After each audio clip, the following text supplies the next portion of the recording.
Hello everyone. In this video, we'll talk about the concept of maxima and minima.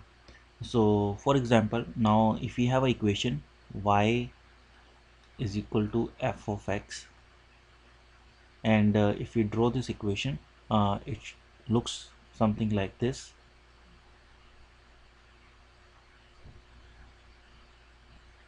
right? So this is y and this is x. And now we want to calculate where do we have the maximum value of y, and that would be this point, and where do we have the minimum value of y, and that would be this point. So how do we calculate these values, right?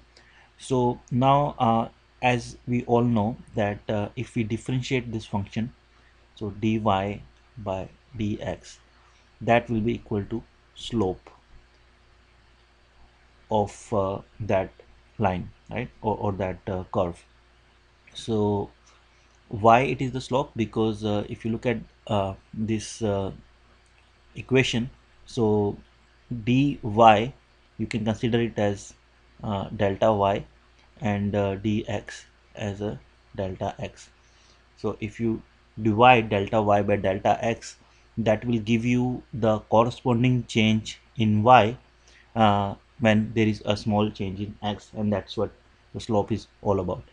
So because this is a curve, the slope will continuously change with the time.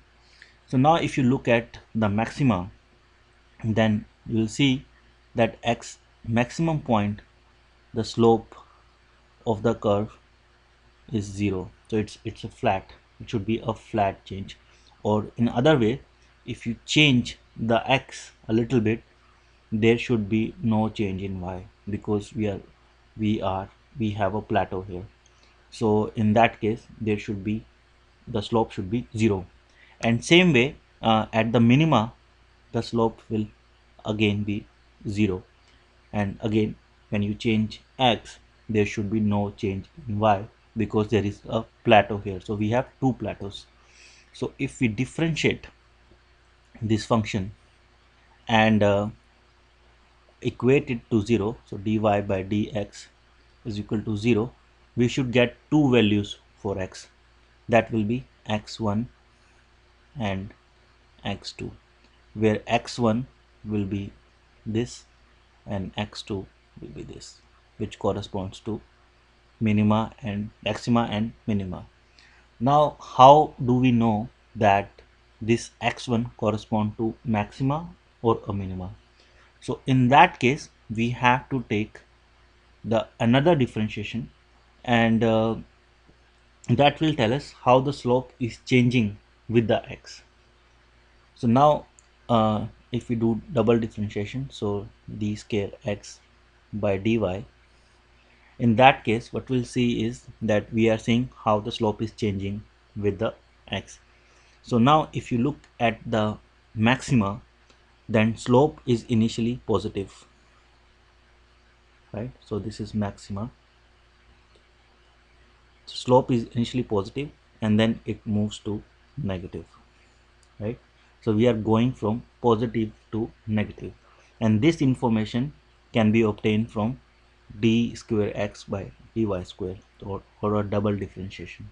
So if something is changing from positive to negative, then what should be d square, what should be its slope? Then it should be negative. So if this term is negative, then it's a maxima. And same time, if we have minima, then the slope is changing from negative to positive. So d square x by dy square should be positive, and this should be negative. So this is how we'll be able to identify whether that's a maxima or a minima. So again, we take the differentiation of the function, equate it to 0, and that will give us the x value for all the maxima and all the minima. And once we have that x value, we can do double differentiation to calculate the whether it's a maxima or a minima. And another way is to just use that function. So if I say f of x1 and then we compare f of x2. So if I compare these two function, I can also see whether y is higher in this case. So the y will be higher in this case and y will be lower in this case. So then I can also say that this is maxima, and this is at least not maxima. It could be minima, or it could be the second maxima, or it could be like, so suppose if we have another function where we have two maximas, right, or three maximas. So this function, at least x1, is here, and this could be this one or this one. So in that case we have to calculate each and every value, and if we know how many maximum and minimas, then we can at least sort them accordingly. But the best way is to do the double differentiation and then calculate the whether it's maxima or minima. And if we have two maximas, then we have to use this approach to calculate which is the overall maxima and which is a local maxima. So these points are local maximas, but overall maxima is this one, right? So I hope this tutorial helped, and I'll see you again in the next tutorial. Thank you.